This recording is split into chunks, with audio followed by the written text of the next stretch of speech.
The inaugural season of the latest generation of top-level WRC cars is well underway, and we've already seen a lot of promising success with the new designs.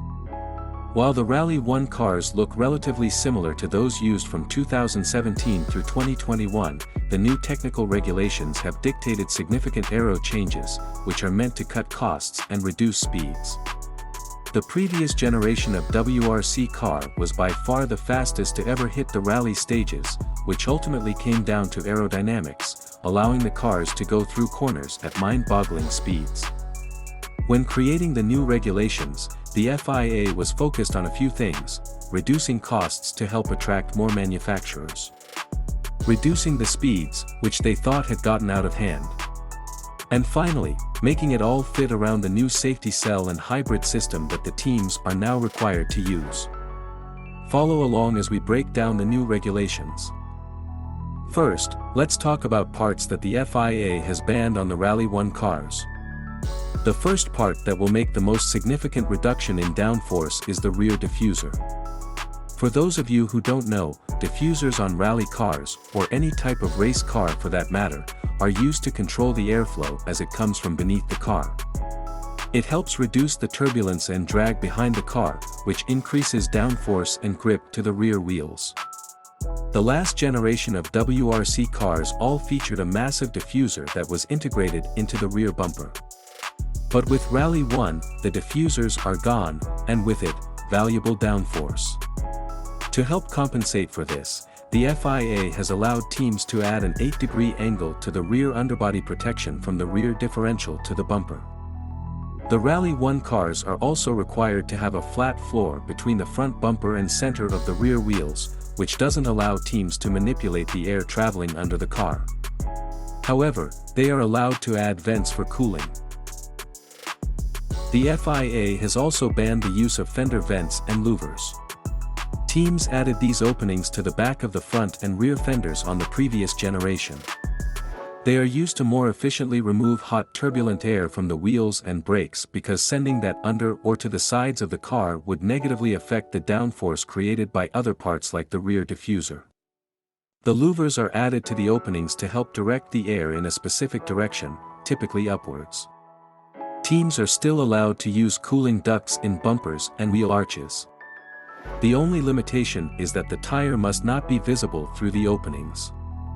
So, they will still be able to evacuate the hot air coming from the wheels and brakes, just not as efficiently. You can see this on the rear of the GR Yaris.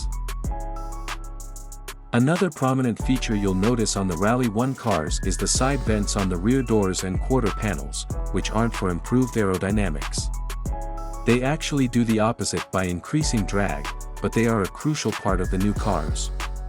These vents have been added to help cool the new hybrid power units. We can expect to see these be an ever-evolving piece on each of the cars as teams work to find the best balance between cooling and aerodynamics. Unfortunately, the FIA hasn't said anything else about which parts are allowed to be carried over from the previous generation of WRC cars. One comment that they did make was that they wanted to maintain the same aggressive design aesthetic to keep them looking spectacular. There isn't any public information about changes in parts like the rear wing, fenders, side skirts, dive planes, or really anything else regarding the details of the body. However, if we simply study images side by side, we can see a few pretty big changes across all of the cars.